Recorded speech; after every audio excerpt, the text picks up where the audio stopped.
na ya nụrụ nwaanyị ka ibie si anụ mana ya mara na nwunye bụ nnọọ ezigbote ashana. O wee sị m dat na ya gbasialụ nkwụ nwunye ya na ya na-abụ wee bili. After 2 weeks o wee sị ya na o nwee distant relation ya bịara agbamakwụkwọ na facha ka fa bịa fụ ha ya na nwunye ya wee kwalụ.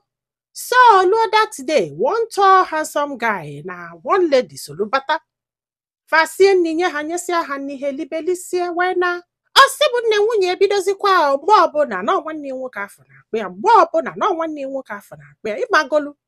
Mana ọ bụrụ nke afọ bụ nsogbu na nke bụ nsogbu bụ na ụdị gift nwunye na-eweneta ọ na-asị na this guy na-enye ya dị too much na ọ bụrụ gift ya ga-ego nwuru nwaanyị ịghọta kịta ya hafọzie alụ nwanne gị ịgbagolu ma ego ntanta nke nwunye chọọ ihe kịta anya sị na ya nwere ego nka na-abụ ịfụ ka ihe ahụ batalụ biya ịjụ anya sị na nwanne nwoke afọ onwe ka nwunye si n'idi ego nya sị a na ị ga-adọrọ nka na-abụ sị gị na-eme gị ife afọ ịjụ anya ọbụla da guy mgbe ọbụla ka aje fụ this guy ọ sị m ihe a dozia too much ọ sị ihe a wee dị n'ili enute ka a na-agwa anyị ha na ha amụtago ụmụ na-atọ anya wee kọbala enyi nwoke wee sị anyị emekwana ụdị omume afọ ya welu picture the guy ka o jee ebe nke nwaanyị ka ọ malụ ma ọ nwanne fa n'eziokwu na ọ dịgo late na mee no mistake kama na most of ihe ọ na-eme bụ once in a while ka a na-afụ na ada afụ ndị na ada abọda na ya welie nọ nwanne nwunye afọ ịghọtago.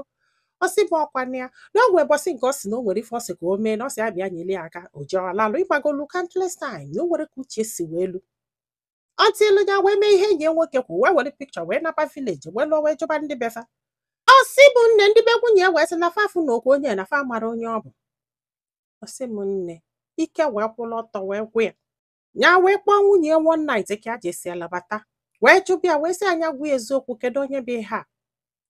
Ọ sị ọbịa ka ọ ga-agụgọ nya sị a na-ejego bunu je jụọ ndị bunu sị na ha mara onye ọ bụ ke ka ị ga-esi nwe nwanne mama gị na papa gị amara onye ọ bụ.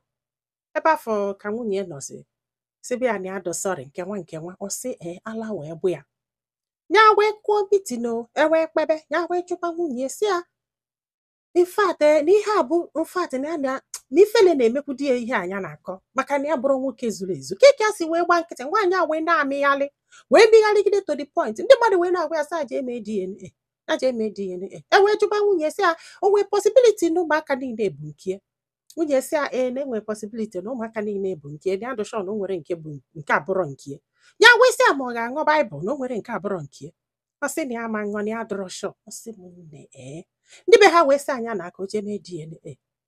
Ọ sị m mana ihe a ji wee wepụtala anyị akụkọ ọbụla gịnị mee ka ekpesịrị ikpe afọ na amami ya wee bịa wee si ite enye dan wee yọbịa wee sị ya ya emene DNA maka na omenala Igbo na ụmụaka afọ niile bụ nke wee daba onye nwa mụlị ahụ ma ọ bụrụ onye nwa mụlị ya na ọ bụrụ na o mee DNA na ọ ga-ataba onwe ya afụfụ ọkwa ịghọtago ole esi ma ọ na o decide go na ọ chọrọzi dị soma mana ọ bụrụ na ọ kachọ ka ya na ya na-abọbili ya emene DNA. Ọ sị m na ndị befe like this woman na the woman do good afọ ịghọtago na ya mụrụ nnọọ na everybody love chalia na family ha ma papia ma mamia ma ụmụnne na fa chọrọ ka ya chụọ ya ya ka mamia ji wee bịa wee na-arịa anyị emene DNA ya mụ na ụmụaka afọ niile nọ nke. Ọ sị m nne ihe a dị n'ili enute ya na-adagharị ya na-ene ụmụ ya anya na ya mara nke abụrọ nke na ya mara nke bụ nke. Ọ sị m na curiosity na-achọkwanụ ka o gbuo onye ya ada alala ụla na nwunye nọgodobe nna ya for now maka na ya sị a na-agodobe nna ya tinye decide ya ife ya ga-eme mana ụmụnne niile na-agụ ya. Ọ sị m ya love kwa this woman mana etu o si deceive dị too much ya do sure na o nwelili nke abụrọ nke. Ọ sị bụ nne ya dagharịkatago ya na-enene my program ya na-asị ọkwa ndị mmadụ na-ekwu ihe ka abịagodokwuo nke ka mala ife ndị mmadụ ga-agwụ ya kedu ife unu si anya mee kịta ọnya mee DNA and eziokwu n'ihe mami ya kwuru bụ eziokwu na ọ bụrụ na ya mee DNA onwe nke abụrọ nke na ya ma nzụkwa nwa abụrọ nwa ya na ya chọrọ ịma ihe omenala Igbo kwuru. Yes.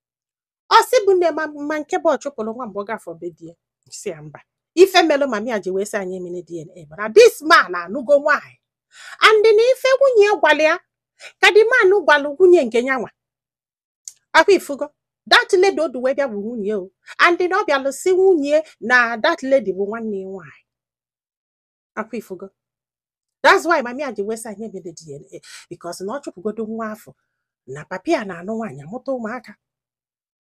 Ew! Ew!